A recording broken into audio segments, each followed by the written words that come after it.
ನಮಸ್ಕಾರ ಸ್ನೇಹಿತರೆ. ನ- ನಾವು ಜೀವನದಲ್ಲಿ ಯಶಸ್ಸು, ಸಂಪತ್ತು, ಪ್ರತಿಷ್ಠೆ ಮತ್ತು ಹೆಸರು ಗಳಿಸಲು ಹೋರಾಡುತ್ತೇವೆ.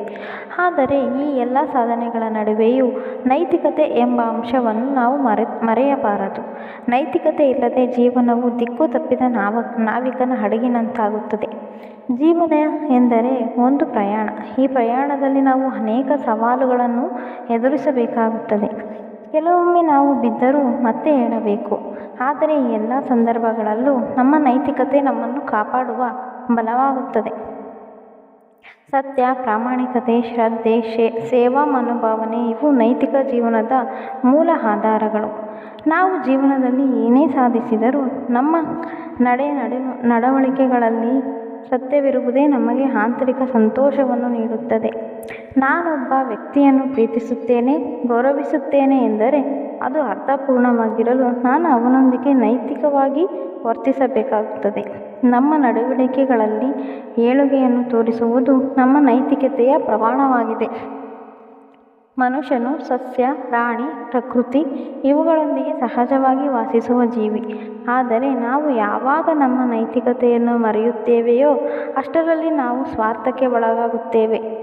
ನೈತಿಕ ಜೀವನದ ಕೊರತೆಯಿಂದಾಗಿ ಇಂದು ನಮ್ಮ ಸಮಾಜದಲ್ಲಿ ಭ್ರಷ್ಟಾಚಾರ, ಅಸಮಾನತೆ, ಅಕ್ರಮಗಳು ಹೆಚ್ಚು ಕಂಡುಬರುತ್ತಿವೆ.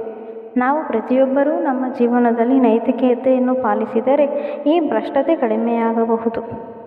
ಹೆಸರು ದೊರೆಯಬೇಕು ಎಂಬ ಆಶೆಯಿಂದ ನಾವು ಕೆಲವೊಮ್ಮೆ ಕಳ್ಳ ಮಾರ್ಗಗಳನ್ನು ಅನುಸರಿಸುತ್ತೇವೆ. ಆದರೆ ಅದು ತಾತ್ಕಾಲಿಕವಾದುದು.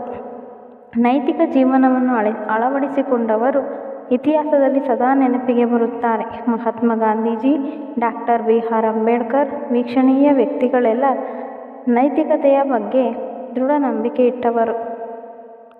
ಜೀವನದಲ್ಲಿ ಒಂದು ವಿಷಯವನ್ನು ನಾವು ನೆನಪಿಡಬೇಕು. ಜೀವನವು ಕೇವಲ ಧನವಂತಿಕೆಯನ್ನು ಹೊಂದಿರುವ ಬಗ್ಗೆ ಮಾತ್ರವಲ್ಲ, ಅದು ನಮಗೆಲ್ಲ ಒಂದು ಶಿಕ್ಷಣವಾಗಿದೆ. ಈ ಶಿಕ್ಷಣವು ನಮಗೆ ಉತ್ತಮ ವ್ಯಕ್ತಿಯನ್ನು ರೂಪಿಸಲು ಸಹಾಯ ಮಾಡುತ್ತದೆ. ನಾವು ಸದುಪಯೋಗಪಡಿಸಬೇಕು, ನಮ್ಮ ವ್ಯಕ್ತಿತ್ವವನ್ನು ಉತ್ತಮಗೊಳಿಸಬೇಕು, ನೈತಿಕತೆಯ ದಾರಿಯನ್ನು ತಪ್ಪಬಾರದು. ಬದುಕಿನಲ್ಲಿ ಯಾವಾಗಲೂ ಸತ್ಯದ ಹಾದಿಯಲ್ಲಿಯೇ ನಡೆಯಬೇಕು. ನಾನಾಗಲೇ ಹೇಳಿದಂತೆ ಅದು ನಂಬಿಕೆ ಗಳಿಸಲು ಬಹುಮುಖ್ಯ. ನಾವೆಲ್ಲ ಬಾಳಿನಲ್ಲಿ ನಾನಾ ರೀತಿಯ ನಿರ್ಧಾರಗಳನ್ನು ತೆಗೆದುಕೊಳ್ಳಬೇಕಾಗುತ್ತದೆ. ಈ ನಿರ್ಧಾರಗಳನ್ನು ತೆಗೆದುಕೊಳ್ಳುವಾಗ ನಮ್ಮ ನೈತಿಕ ದೃಷ್ಟಿಕೋನ ಮುಖ್ಯವಾಗಿದೆ. ತಪ್ಪು ನಿರ್ಧಾರಗಳು ಹಾದಿಯಿಂದ ತಪ್ಪಿಸಬಹುದು, ಆದರೆ ನೈತಿಕ ದೃಷ್ಟಿಕೋನವು ಸರಿಯಾದ ದಿಕ್ಕು ತೋರಿಸುತ್ತದೆ. ಇನ್ನು ಬದುಕಿನಲ್ಲಿ ಸೇವೆಯ ಮಹತ್ವವೂ ಬಹು ಹೆಚ್ಚಾಗಿದೆ. ಬೇರೆಯವರಿಗೆ ನೆರವಾಗುವುದು, ಸಹಾಯ ಮಾಡುವುದು ನೈತಿಕತೆಯೇ ಒಂದು ಭಾಗ. ನಾವು ದೊಡ್ಡ ಮಟ್ಟದ ಸಾಧನೆಗಳನ್ನು ಮಾಡದಿದ್ದರೂ ಸಣ್ಣ ಸಹಾಯದಿಂದ ಸಹಜವಾಗಿ ದೊಡ್ಡ ಬದಲಾವಣೆಯನ್ನು ತರಬಹುದು. ನಮ್ಮ ನಡುಗಿನ ಎದೆಯಲ್ಲಿ ಬಡವರು, ವಿಕಲಚೇತನರು, ಹಿರಿಯರು ಇದ್ದರೆ ಅವರನ್ನು ಗೌರವದಿಂದ ಕಾಣುವುದು, ಸಹಾಯ ಮಾಡುವುದು ನಮ್ಮ ಕರ್ತವ್ಯ. ಅಂತಹ ನೈತಿಕತೆಯ ಬದ್ಧತೆಯು ಮಾತ್ರ ನಮ್ಮ ಬದುಕನ್ನು ಸಾರ್ಥಕಗೊಳಿಸುತ್ತದೆ. ನಾವು ಏನೇ ಸಾಧಿಸಿದ್ದರೂ ಅದು ಇತರರಿಗೆ ಉಪಯೋಗವಾಗಬೇಕು.